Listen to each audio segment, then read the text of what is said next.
Week 7 of our journey as an owner operator this time around, at least this time around. But,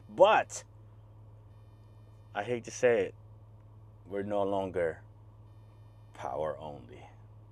Let's talk about it. Never at ease, I don't know a limit. Chasing a dream, I don't know what sleep is. I got a queen, she lit me the evening. She ripe like a peach and she snapped me the snippet. You well overdue for that link up in person. Text me to fall through a murder, she wrote it. Still up with courage, you're doing a service. Pull up to the crib, I'm equipped with the brush strokes. Cutthroat from the low, when no love. First off, let me say this. Somebody had commented that they've been doing power only for 2 years, man. Oh, yeah, hats off to you, man. Let me tell you, power only is another headache of its own. We've been doing it for 6 weeks or so, and man, I tell you, it hasn't been easy. Okay, so here's what we got. That's the trailer. It's a 53-foot step deck. As you notice, she's already loaded. Ramps, toolboxes. We'll talk about some other things on this truck, but we're just gonna do some tour right now. We got winches on it. We put 17 fives and aluminum outside, and it has the what do you call it, auto inflation on there, so it keeps those tires cool while we're rolling down the road, because I already felt them. A lot of people are saying these things get hot going down the road, and they do get hot. And they're saying also, like, you have to go a little slower on them. Now look at this. This is supposed to be brand new, man. It's crazy, right? Slinging oil everywhere. Yeah. Like I said, let's just tour the trailer for now. We'll talk about the other things later. So when I picked up the trailer, I was thinking, you know what? This is gonna be epic in picking up this trailer. It wasn't, man. It was a headache after headache after headache after another headache. So, man, but not taking anything away from the trailer. The trailer is immaculate, okay? It's just quality. So when I first picked up the trailer, right, the boxes were so low that that was one of the number one issue. I'm gonna pop up some B-rolls every now and then while I'm talking, okay? So we're just doing an overview over what happened, okay? So when I first picked up the trailer, these boxes were so low that when just leaving their yard, it was already dragging, and that yard was not that high, you know. I told them about this, right? And one of their engineers had said they have installed thousands of these and they've never had a problem. Now, to their defense, we're running 22 fives. And on average, what they're probably doing is people running 24, okay? Tall rubbers. And what they said, that if you measure from the ground to the top of your fifth wheel, you should be around 48. Well, we measure 46, which makes sense, because if we were using tall rubber, we would be around 48, okay? Now, listen, I'm 100% tracking with you. We already raised up this by 3 inches, okay? We did it ourselves. Why did we do it ourselves? Because of the fact that they told me it was gonna take 3 days, 3 stinking days to raise this up. You know how long it took me to raise it up? 2 hours on each side. 2 stinking hours on each side, man. So I communicated this to them, right? Oh, don't worry, we're gonna fix all of that. We got a way to repair that in mind, okay? But don't worry, we're gonna fix all of that. Anyway, I told them about it, right? And then I was like, how can you compensate me for this, man? I'm doing your job for you, you know? The reason why I didn't want to wait 3 days, because, I mean, look at that. We're already loaded. This load alone, you know what I mean? It paid over twice the amount that we paid for that. So, you know what I mean? So it's like, you can't, why would I lose 3 days? You know, I'll probably still be there waiting on them to raise this up if I had brought up the issue. So I told them about it, right? I told them, how can you compensate me for this, right? And then they were like, well, what? I mean, what are you talking about? So I told them, let me get, because they have equipment over there as well, okay? So I told them, let me get some binders and some straps, chain binders and some straps. And then they were like, well, we don't have binders, we have straps. I was like, okay, well, you give me 12 straps. They give me 12 straps. And then and then I asked for something else, the ones with a like chain, right? The Where you can hook up a chain on it and it's strapped, the strap kind, you know. And they they gave me a stone wall on that, so I don't know if they had it on hand or not, So you know what, man? I had to pick up this load, so I was done messing with them. I mean, we're still under warranty on this trailer, right? So if something major goes down, which I don't see anything major going to happen, okay? Overall, the trailer, it's in immaculate shape. I love the trailer. I cannot say that enough. I cannot emphasize that enough. Look at that. We're already tearing her up. I love the trailer. The trailer is freaking amazing, man. Couple more things, right? So, as we get rolling down the road, we're about 10 miles away from the plant. Guess what? Brakes start smoking. Yep, these brakes started smoking. That's why that freaking thing was probably started slinging oil that one end over there, because of the fact that oil got way too hot. Why were they smoking, you ask? Well, I'm glad you asked, because somebody did not properly adjust the brakes. Yes, they did not properly adjust the brakes. All I had to do was go in there, back it off a little bit, and properly adjust them, put them up against the brake or against the drum, and then back them off about a quarter, and boom, they are good to go. They were just dragging too hard. The brakes were dragging way too hard, that these things got hot. We almost burnt the whole damn thing down, really. If I wasn't paying attention and looking at my mirror, we would have burnt this thing down. Brand new. Now the next thing we got to deal with is this right here. You see this junction right here? So this junction go up here. All that. You see all of these hoses here? That's where this junction go. Okay. It connects all of these hoses together. Okay.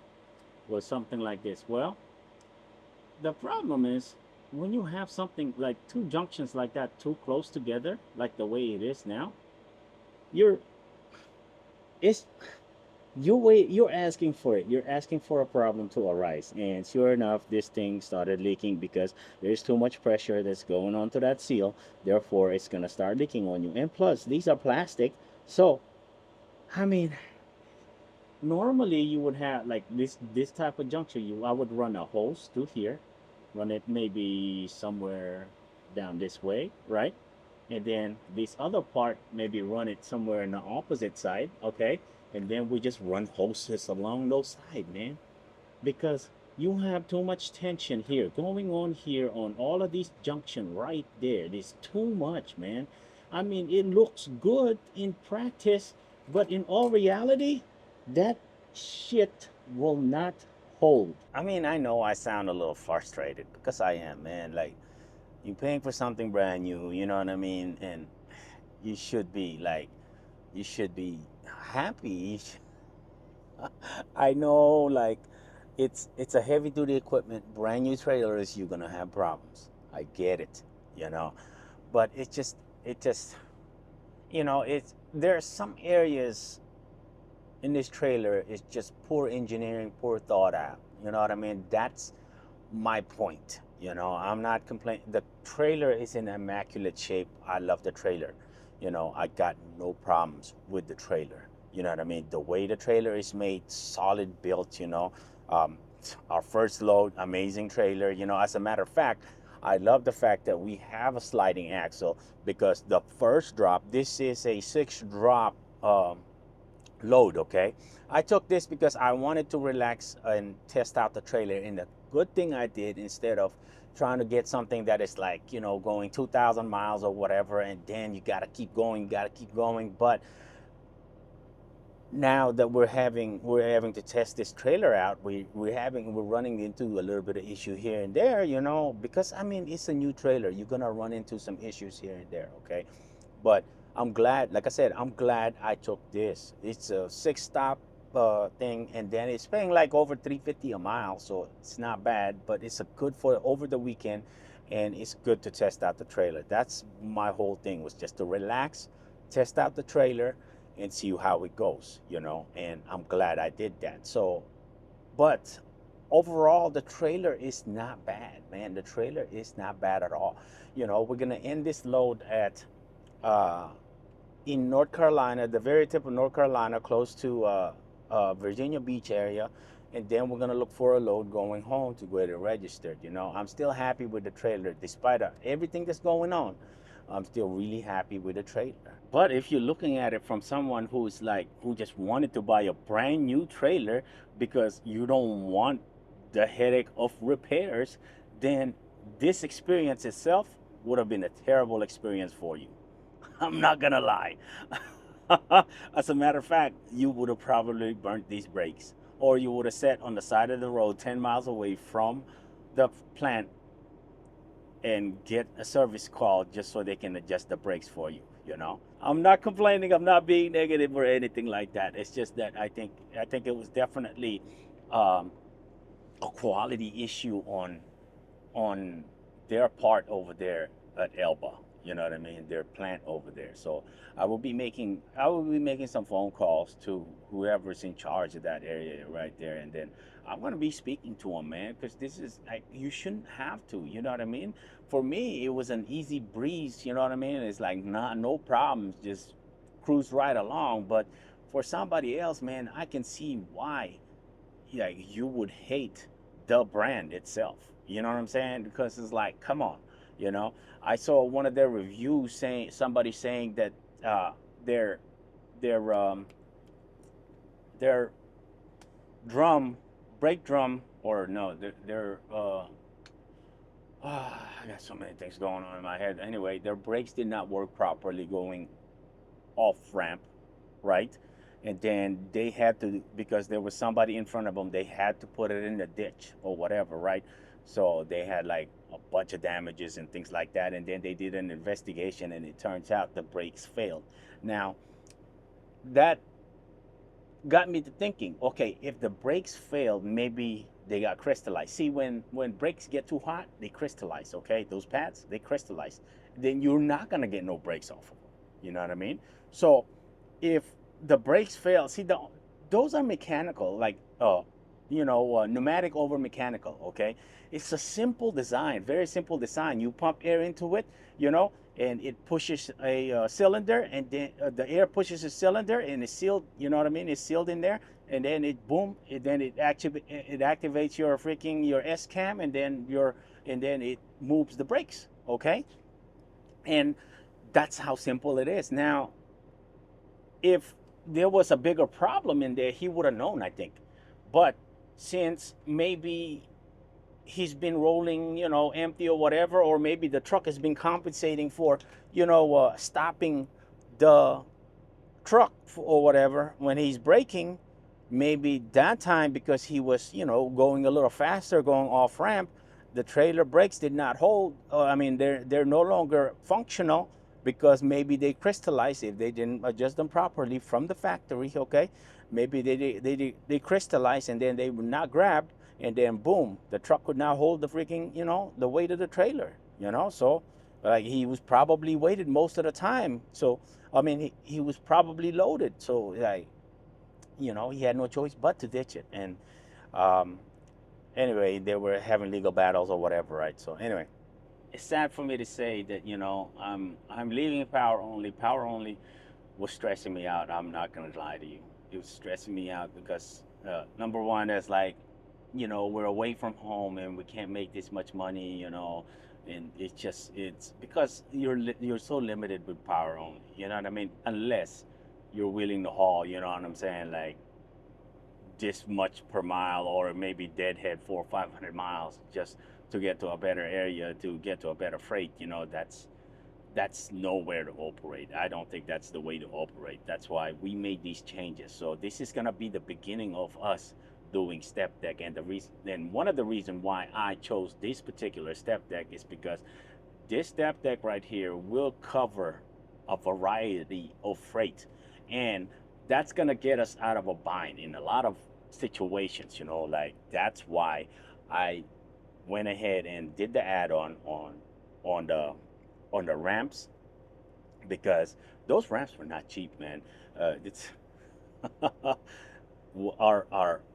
our bill on this thing is $66,000. Yeah, that's how much it costs. But anyway, I'm excited and I am prepared, and I'm hoping that everything is gonna work out. I think it will. I think it will. Based on what I'm seeing, it should work out with no problems, and it should get me in and out of Vegas a lot easier. And that was the key. Be in trucking, be in and out of Vegas easier. Okay. So anyway, we will see y'all.